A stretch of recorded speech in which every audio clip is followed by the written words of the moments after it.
Alright, so I just got to see Megalopolis, which is directed by Francis Ford Coppola.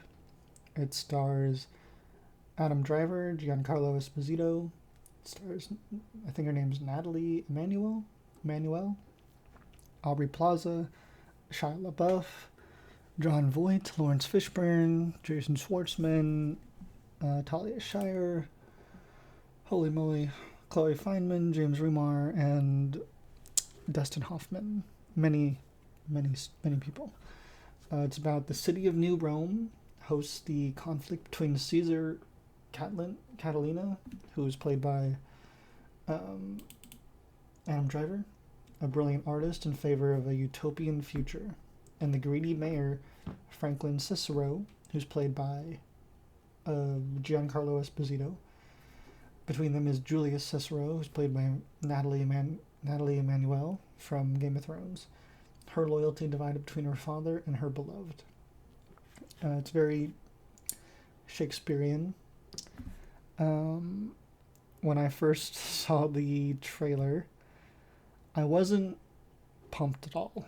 I wasn't intrigued. I was really not that excited for this film, as I think most people were. I am not nearly as big of a fan of Francis Ford Coppola as most film buffs or filmmakers are. I was forced to, I feel like every film school in the like 90s and even now are forced to learn about these select male white directors. And Coppola is shoved down your throat, Scorsese's shoved down your throat, Kubrick and Hitchcock, and they all have their strengths and stuff, but I don't think they're the only ones that we should be learning about, which is what it felt like in film school and just growing up in the 90s and the early 2000s and even up until now, honestly.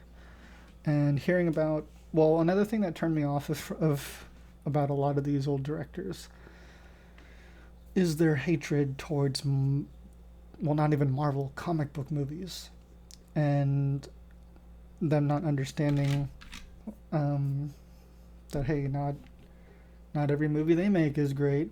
It's same with Marvel. Like, some things are good, some things are not, but it doesn't give you the right to be like, it's not cinema. You know what I mean? But that's just me. Again, I wasn't a fan of what they said, including Coppola. And then I also was not a fan of the creepy videos and set stories of Francis Ford Coppola, who's like 90 and whose wife just passed away, is kissing young extras and doing weird, raunchy stuff in this movie. Him not personally, but him filming it, and then, yeah, it doesn't seem, and then he dedicates it to his wife at the very end, and just didn't sit right with me, but I don't think his wife would have appreciated this film. I don't know. That's just me.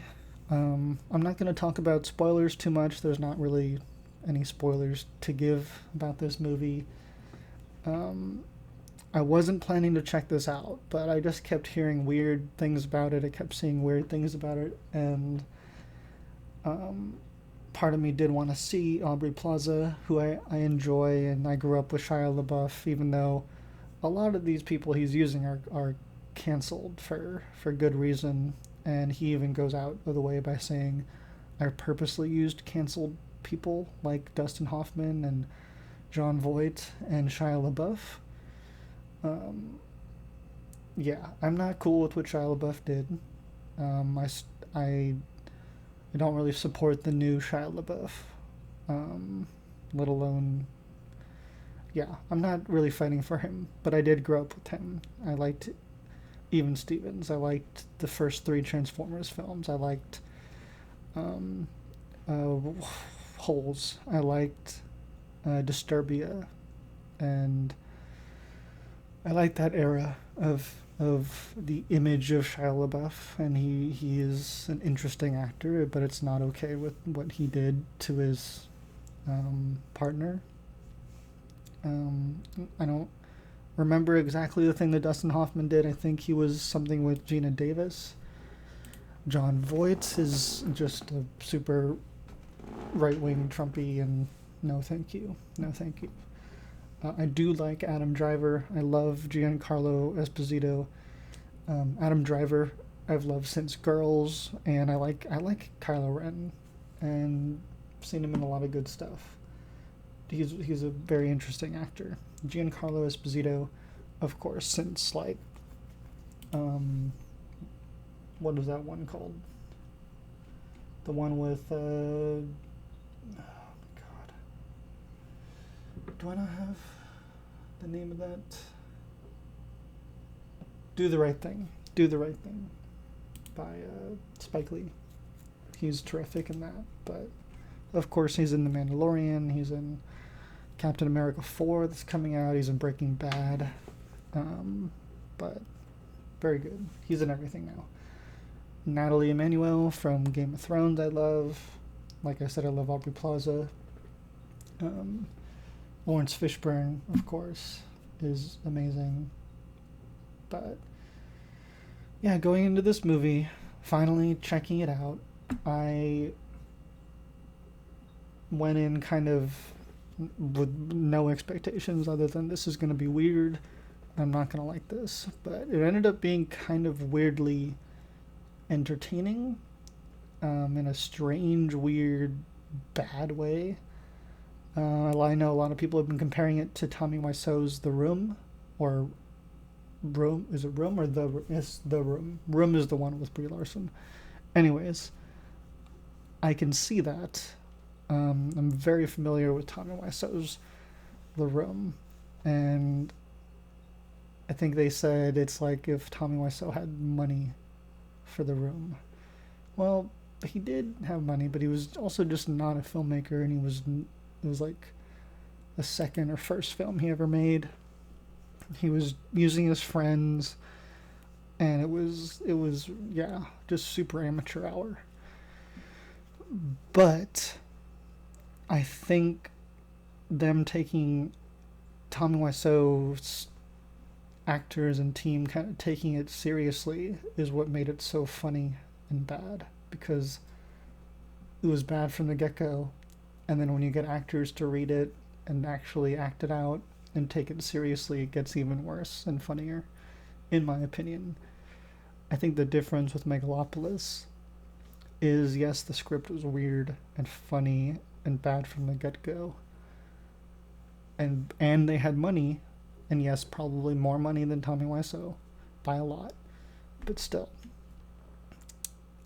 it was Francis Ford Coppola, who is an established filmmaker, and he has experience making physically, technically is a good filmmaker compared to Tommy Wiseau,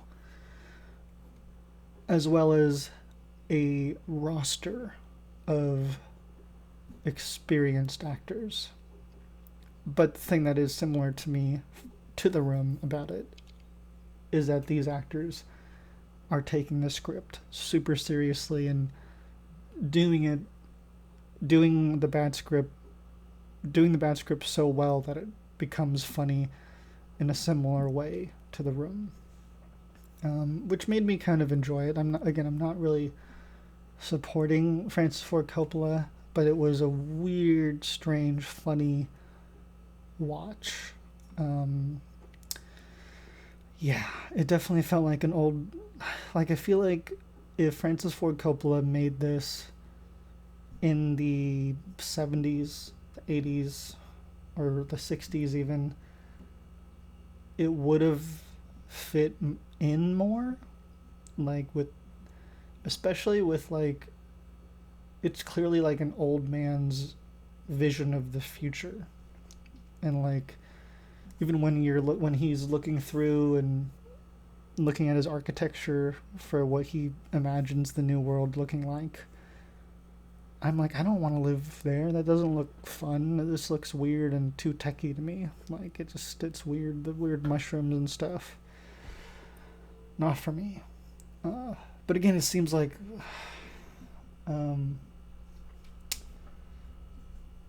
just such a weird movie. It's also very Metropolis, the 1927 film, which again, like, it's a 20s film. Like, that's the 20s thought of the future. And when was Coppola born? 39? Yeah, okay. It's the 40s then. It's like, what did the people in the 40s imagine the future being like? Probably something what, like, Megalopolis was talking about. It doesn't fit in too much with, like, today's envision of the future, you know? So that's why I feel like it seemed off-putting and weird, was because I'm like, none of us imagine the future like this. Like, why is he being so renowned for being not that good? But again, Shia LaBeouf was very entertaining. Aubrey Plaza was very, very good and entertaining. And so was Adam Driver. And I love Giancarlo Esposito as well. And Natalie Emmanuel. It was a lot of people. But again, it was in a weird way better than I expected. Just in a weird, funny, kind of not taking it seriously way. Yes, I am making fun of it. And no, I'm not supporting Francis Ford Coppola. But yeah, that's how I feel about the film. But I'm curious to hear what everyone else thinks. I think we can all agree we get a good laugh out of it. But let me know what you guys thought down below of Megalopolis. Thank you guys for watching. I hope you guys have a wonderful, wonderful day. Don't forget to like, comment, and subscribe. Thank you guys.